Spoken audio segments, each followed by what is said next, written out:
welcome back to the next episode of Let's Play the Turing Test. Last episode, we ended off right here, this puzzle. To figure out how to work it. I figured it out, sort of. That is a motion detector. So, you gotta be very, very slow at this. Not trigger it to the point where it'll cut you off. That's how you do it. So that's what's going on here. Actually, gotta move it inch across. So we don't trigger the alarm and kick you off on the floor.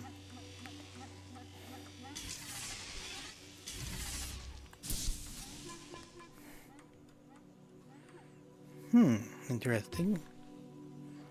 Okay. Shall we have a polite conversation? Well, how about an intelligent one at least?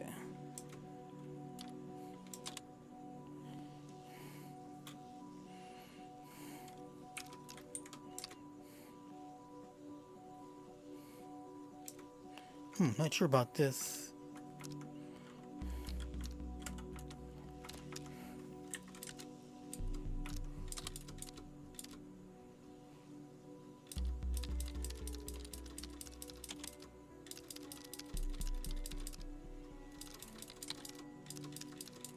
I'm just hitting enter right now repeatedly.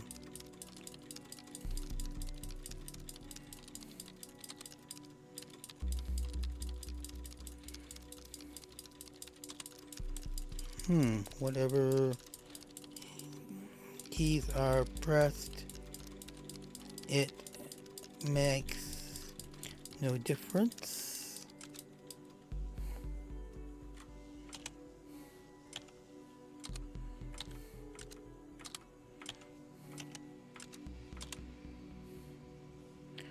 Okay, that's weird. Okay. Anyway, on the road here, continue on with chapter 2. And the rather weird questions. Okay, let's see.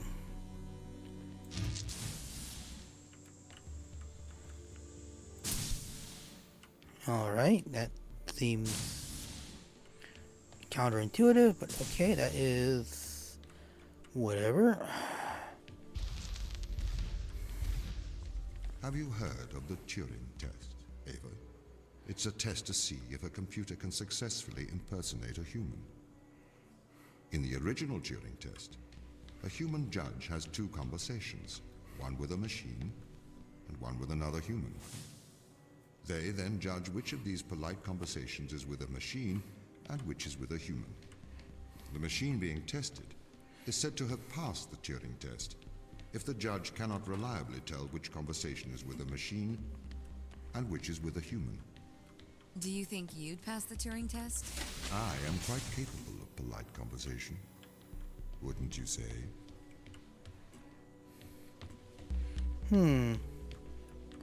Okay, now these are up to here. So these little things here are like an inverter. Power goes in, get inverted to being off. Binary NOT gate, basically. So I need to find a way to turn that power off, which is probably down to there. Okay. So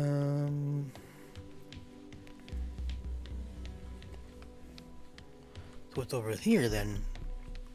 That's a $64,000 question. Oh, I got two.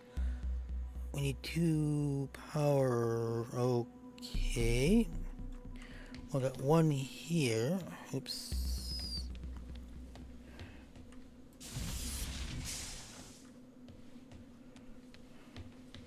Which cuts me off. That opened that up over there though. So I can go back around. Oh, okay. need to put that one there then. Can't just drop these things either, which is kind of annoying. I could put it over there. I need to move the battery though. So let me put that there. No. Well, yes, okay. Well,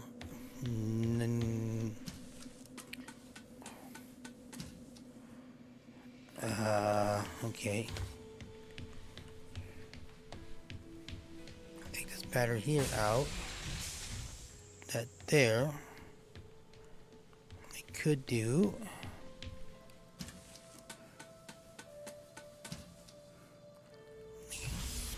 Take that one I can have access to. Redo that again. Oops. Wrong way, dummy.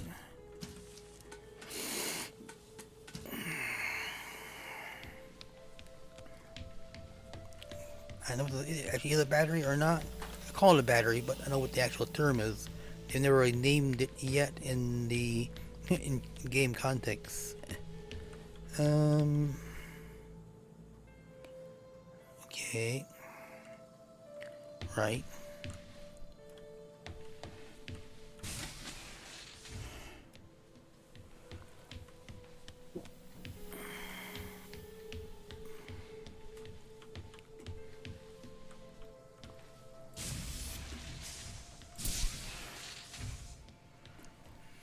Okay.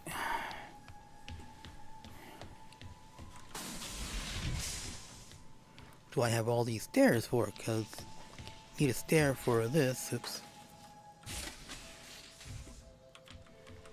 Okay. And like so. Alright. There we go. And we're going to be getting decontaminated. The Turing test has been criticized. Researchers claim it does not correctly test a machine's ability to think, but rather its ability to deceive. What do you mean? Well, have you heard of the Chinese room thought experiment? No. Imagine you are in a room. In this room, you are passed Chinese sentences through a slot in the wall. Inside the room is an instruction book written in English. This instruction book tells you which Chinese words to pass back through the slot in the wall as a response. By doing so, you have a conversation in Chinese.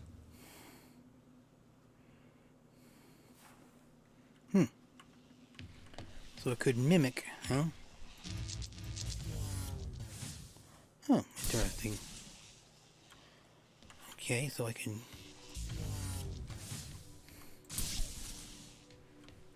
I give it a few seconds delay to get the ball out. Interesting. So... like so. Like a battery, but not a very good one. In the Chinese room, because the responses you pass back through the door are the correct responses, the person on the other side of the door is convinced you are a native Chinese speaker. Well, they're wrong. Perhaps they are not wrong. Because with the instruction book, you are having a conversation. But the person stuck in the Chinese room is not aware of the conversation's content. This is the problem with the Turing test. A computer can pass the Turing test, having convinced a human they are having a polite conversation, while the computer has no idea that a conversation has taken place. What if both of the people passing Chinese words are reading from instruction books?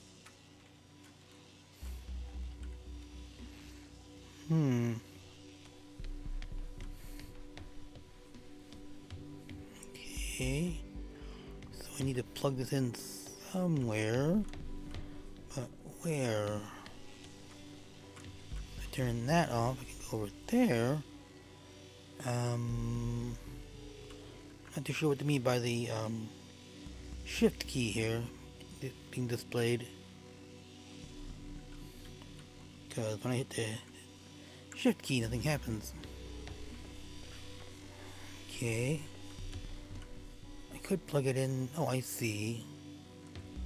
I see. Oh boy. Okay.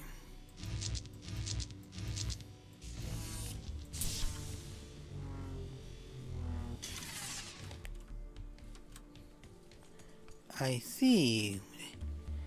That's so we can run. Did not know that.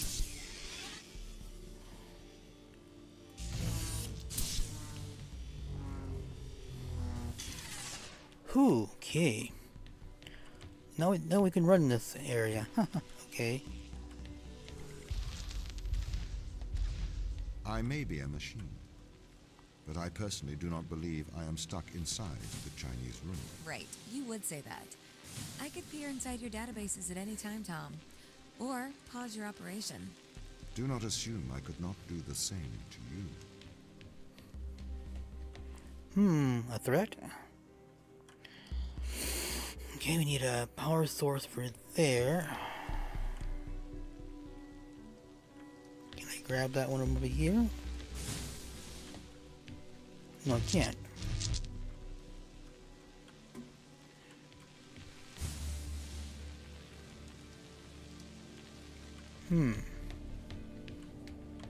Oh, it's up here. Okay, another one of those.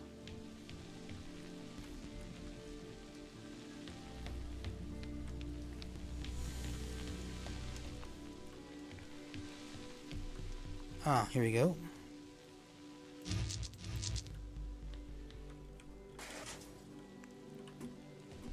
Okay, now what's this going to accomplish?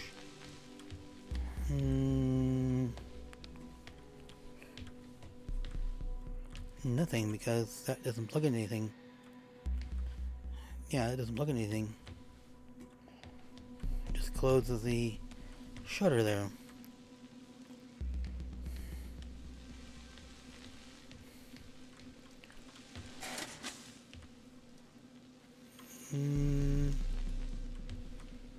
Okay, so we need to hit that, then that.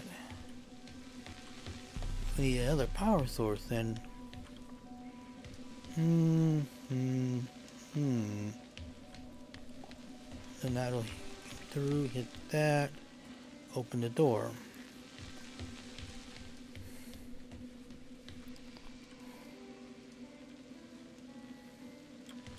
Where do I find another power source? So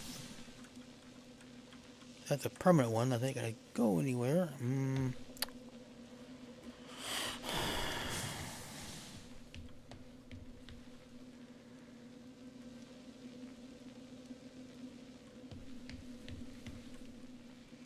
Nope.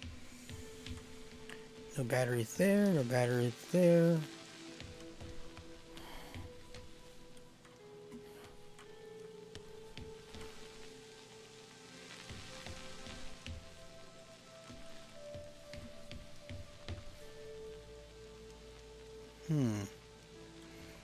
I'll take this one over here. Now that's closed. But this one, oops, opens up.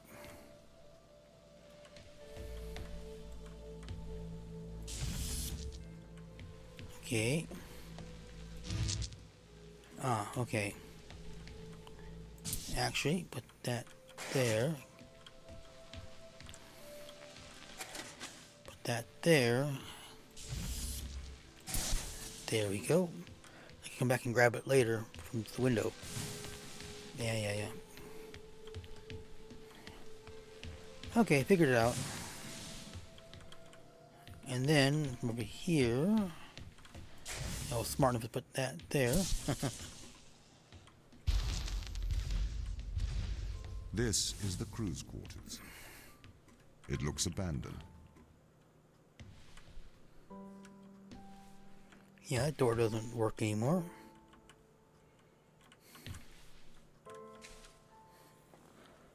Don't touch. This is the 5th time.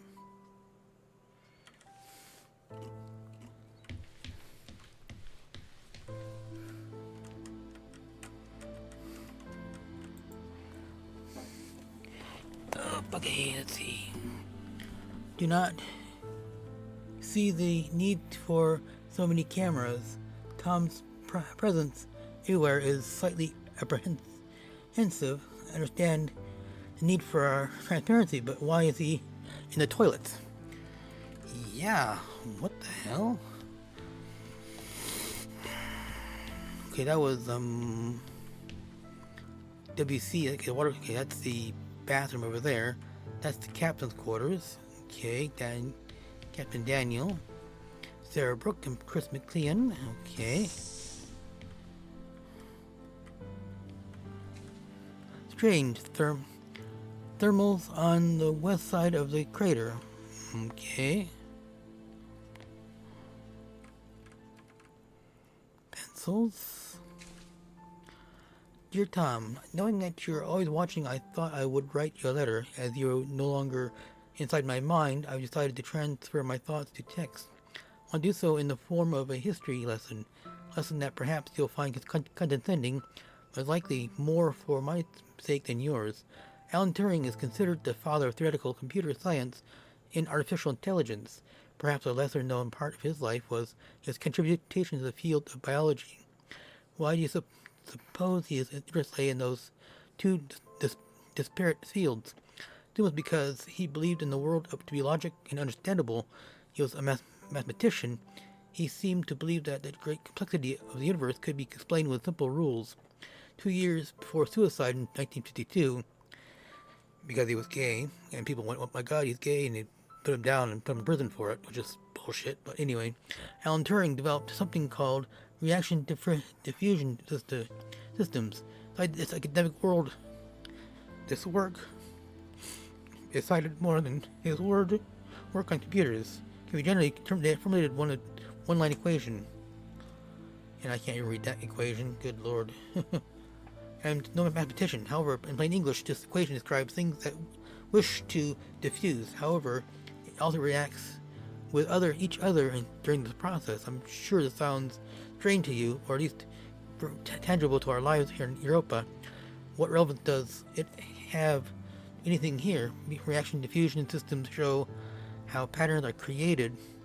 They show how leopard got spots, how zebra got stripes, but my real interest here in Turing's interest.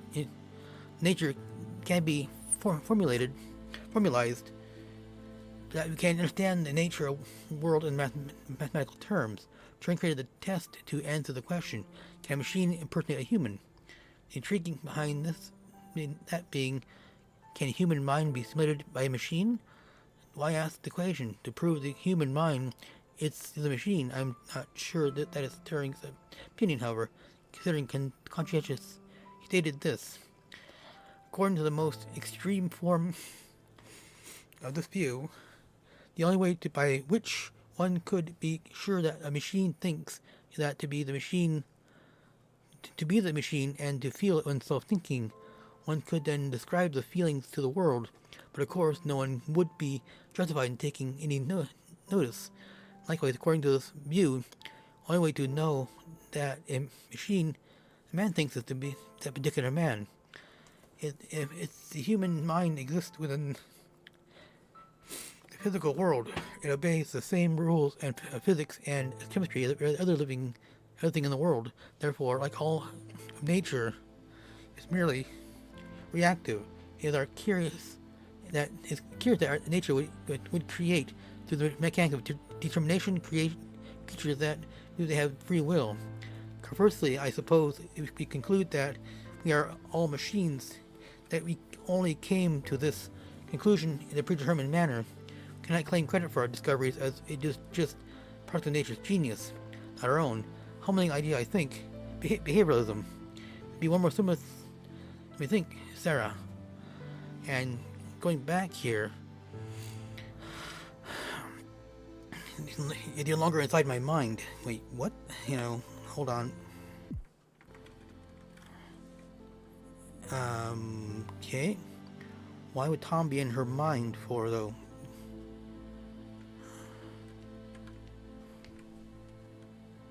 Microbiologist, Dr. Sarah Brooke. Here's her bed.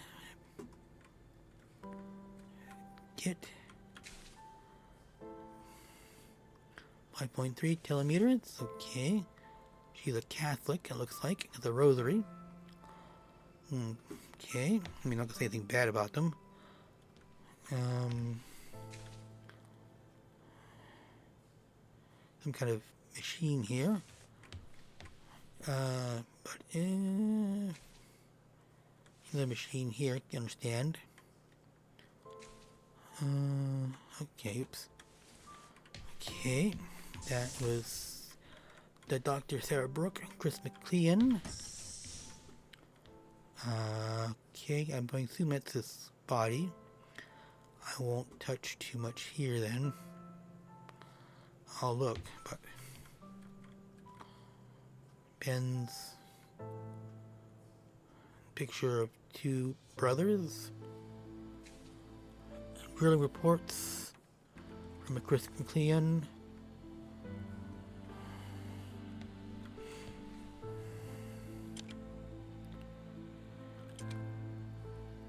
Okay, that didn't do much. Hip flask. He was Canadian. Okay, that's cool. Puck.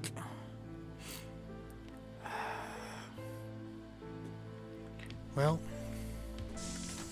maybe someday they'll get his body back to Earth.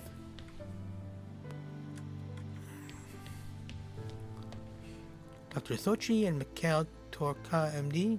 Okay, two doctors. One's the medical doctor. Oh, another corpse here. Okay. Wedding ring.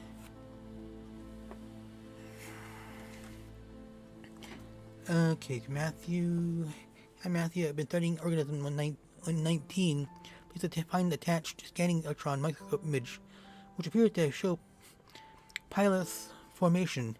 He hypothesized that this is a stress response due to the high levels of radiation. Trying to infect a human cell line with organism 119 perform irradiated experiments with flow symmetry. Would this be appropriate? I would like great if you could get the department to look at the STEM image. Great to see the image. Yeah, wow, yet more complex life on Europa.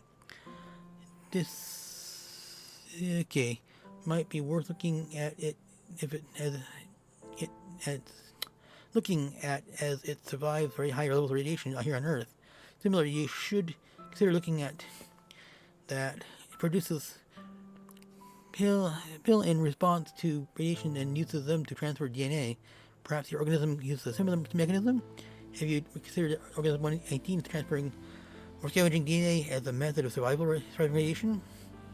You well know that terms of radiation Europa receives is 5 sieves per day, which is sanity, because microsieves is, well, pretty dangerous. Over 300,000 times that level on Earth, organisms must have evolved over such a high resistance to radiation as a necessity of survival. That said, the radiation beneath their thermometer is much lower due to the thick ice crust. Radiation experiments with flow symmetry sound like a appropriate course of action. Okay, hi Matthew. Attached to the image confirming the organism 119 attaches to human cells. We proceeded with radiating experiments on these cell lines. We propose naming the organism Europa Radio something or other. What do you think? Here we have now run the radiation experiments and can confirm that does indeed seem to confer to radiation. See attached. We assume survival due to DNA damage repair. We tagged our DNA repair enzyme with GFD and have found that DNA double-stranded break repair is recurring. The attached images. Something is amiss. We don't know what's performing the repair. The lab doesn't know how it could repair DNA. You've considered another organism maybe in a symbiotic relationship with perhaps a virus? We ran a PCR on human cells exposed to see if there was any virus present.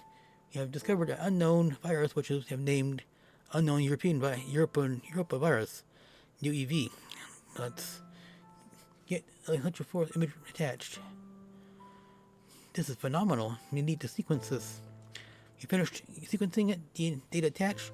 The virus, unlike any we've seen, maybe we have found a cure for sentience, a form of biological immortality. We're running some long-term tests on plants and might see the effects. The plants clearly exhibit longer lifespan when expanded to the organism. Don't have the fertility to continue testing. We're going to have to going on to human testing. We need to treat ourselves as subjects. The only way to accelerate progress. You idiots! You're testing on yourselves? Oops, number that. Okay, you're not very swift when it comes to that. You don't test unknown viruses on humans until you've tested on, made sure it's going to be safe to humans. And then Mikhail?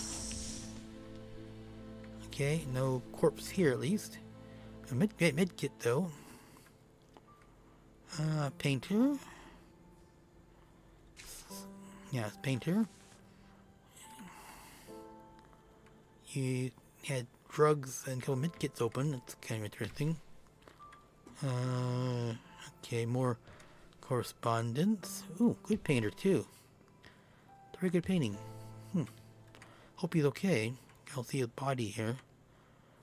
There are like 3 dead people here. The whole team experienced nausea during a large electrical surge in Europa's atmosphere. I am concerned it's not an instance of mass hysteria. Vital signs were affected, caused a uniform surge in heart rate that was detected by all members of the crew. Reporting it to the ISA. For the nausea incident, the ISA they offered an explanation of electrical disturbance to our central nervous system. This is ludicrous. An electrical surge ordered to affect our nervous system would have done more than make the team feel ill. We experiment with some shock therapy. I discovered electrical fields disturb our telemetry implants in ways I didn't expect. I have contacted ISA. Strangely, Tom did not is not comfortable with my attempts to disturb the implant. The ISA have reported back information to me for me that not to disturb the implants. They have also encouraged me not to discuss it further with the team. I'm continuing the investigation. Okay, got unknown implants that they don't want me to let them know about or touch. Interesting. I've been running some experiments outside of Tom's view. I can tell he knows this. He has been acting differently around me, like an offended child. Feel increasingly nauseated and nauseous. These implants seem to have neural connectivity. Our experiences are more frequent now. Without a definitive correlation, I have been implanted with a device that affects my mind. I use the opportunity to regular health checks, investigate the crew. We all have them. Every single one of us is implanted with some mind-altering contraption. That's not good. Tom has been encouraging the team to worry about my mental health. He requested I retire away from the crew. Misinformation. Can't will myself investigate this further. I grow tired quickly. Can't think straight. I'm not sure if the implant is affecting my thoughts anymore. Lee is trying to subdue my mind. I think I'm going to attempt to remove the implant. Typing this with my left hand now, the connection went wrong.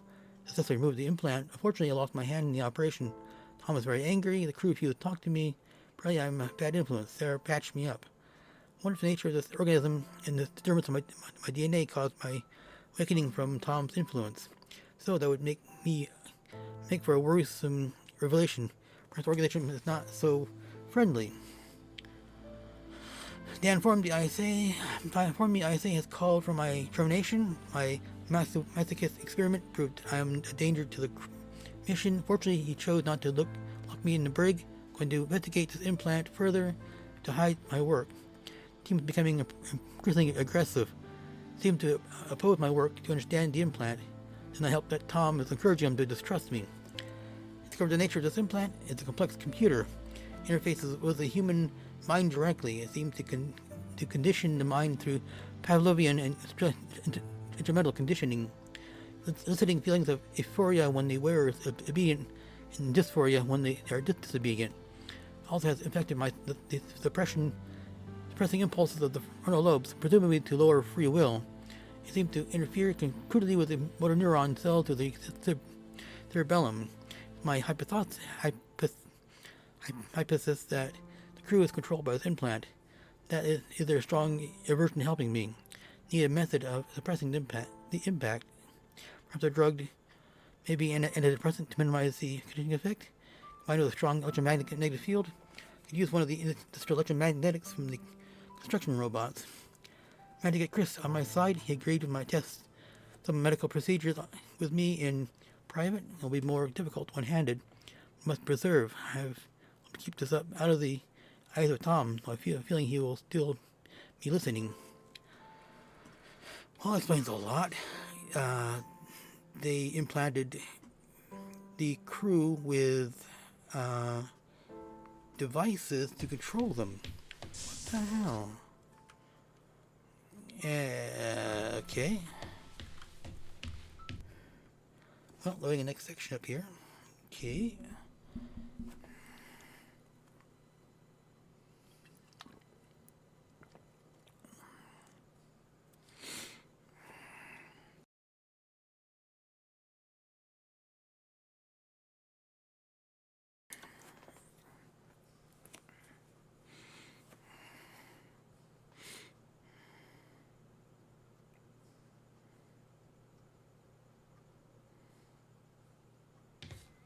Okay, let's see. Okay. These Explain. people should not have been sent here. It's not safe. Manned space travel is not safe. Since mankind first entered space, the debate has raged over the value of manned space travel. There is a large contingent of the ISA that believes all tasks that need to be performed on Europa could be performed by machines. It is obviously less risky to send machines rather than humans into space.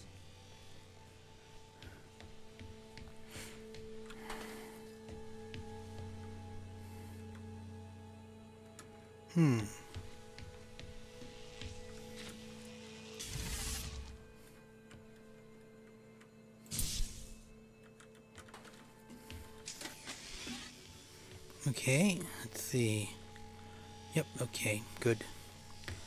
So that explains a lot of things. Okay, so I need to seriously turn that off. That closes that, but that opens that, and that's attached to that. Oh, now I'm wondering.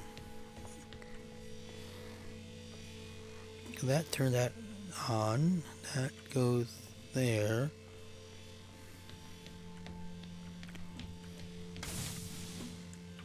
Okay, that opens that, but okay. So I need to somehow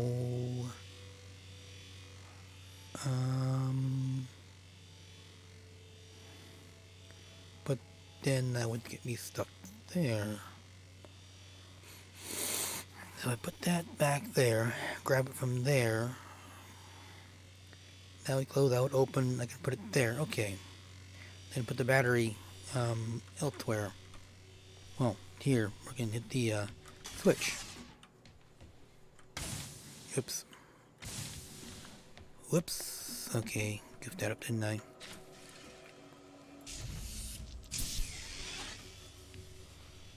Derp, okay. Okay, there we go. Alright, now, if we go over here,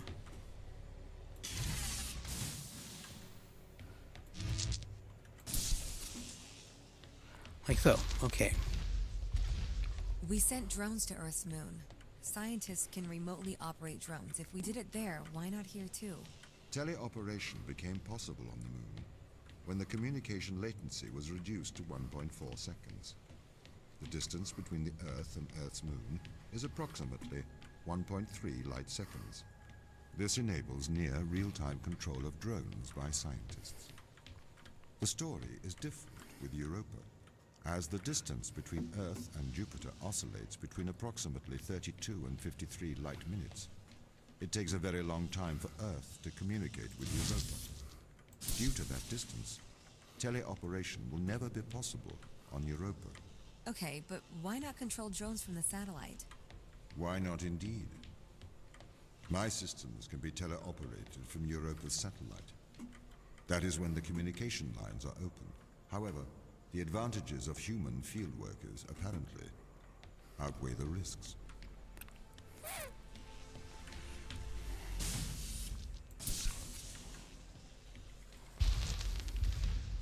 So, why can't you solve these tests, Tom? I am not permitted to think laterally. Parts of my systems are permitted to use evolutionary algorithms. This simulates what is called creativity. However, evolutionary algorithms can converge on inefficient and ethically suboptimal solutions. Since this is the case, I am only permitted to take actions in response to a set of constraints. What do you mean by morally suboptimal? Solutions to problems that transgress ethical boundaries.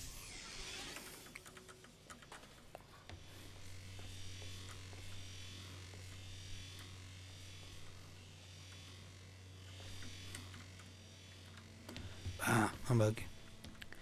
So basically, he can't do anything because he's not allowed to.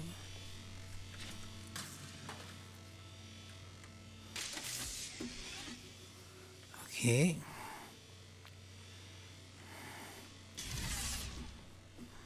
Let's see.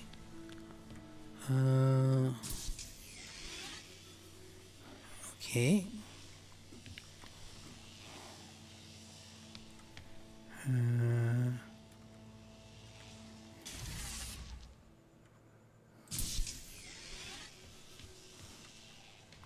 One more right here. But how do we get to that one there? Because if I close that, close this door, the battery all the way down there, but that's, oops, motherfucker, all the way down here. No, wait. Yeah, so the battery right here.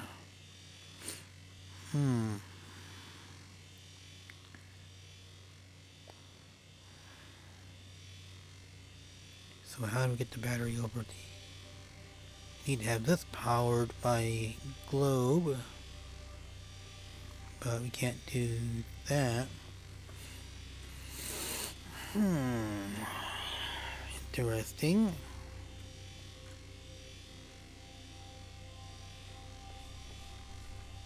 We need the battery to be over there. Oh wait, we could... Hey, give me back my ball.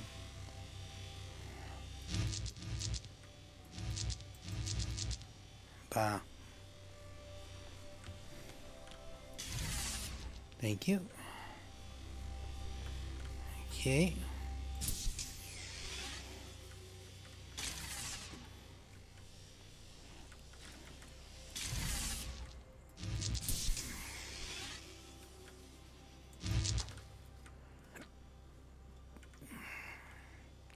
No, that won't work either. So I do that. I need to get this back. Somehow. I drop down. No, it's not gonna work either.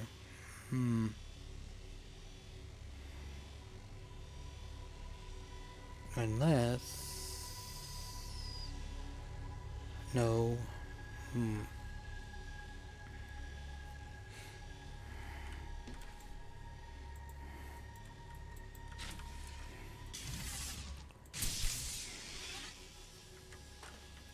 Okay. I need to get over there. I can power this with this.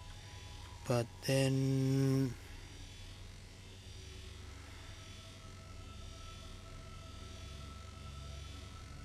Yeah, 'cause that would lead me to there. But wouldn't lead me no further. I could drop down and walk up with a battery. But I still need to have that there to power. Get across back to here.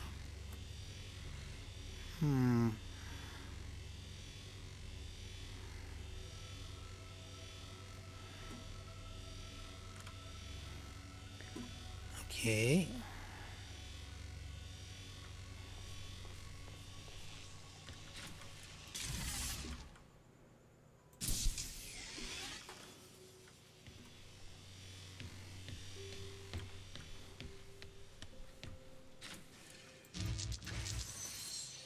Oh, okay. Okay. Let me wipe one out and give me another one. Wait. Isn't a box like that up there? Maybe? No.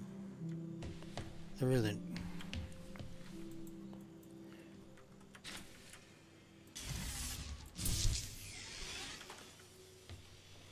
Okay, so I'm standing here.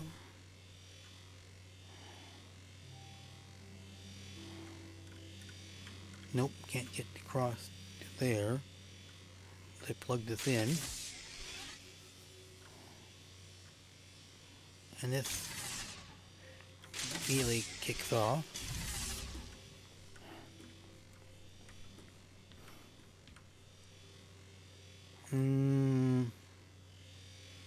No, because that's not gonna work either.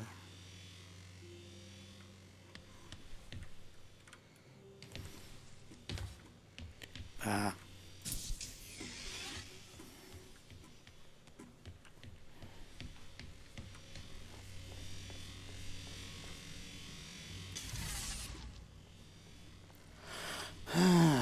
Okay, let's...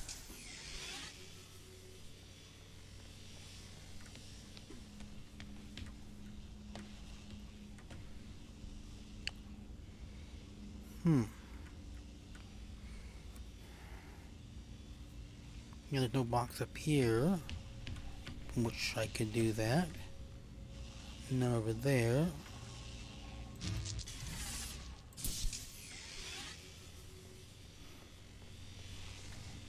I could get all the way over there, but I will be missing one power source, which is in there, or down there.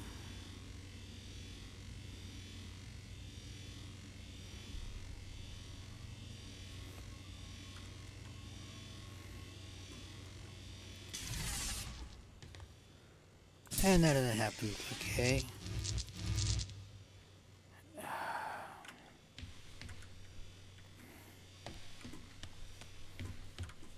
So I do this. Nope.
Alright, I'm going to end the episode here, so it's about that time.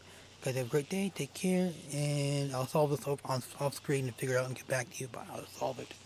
Have a good day, take care, and goodbye.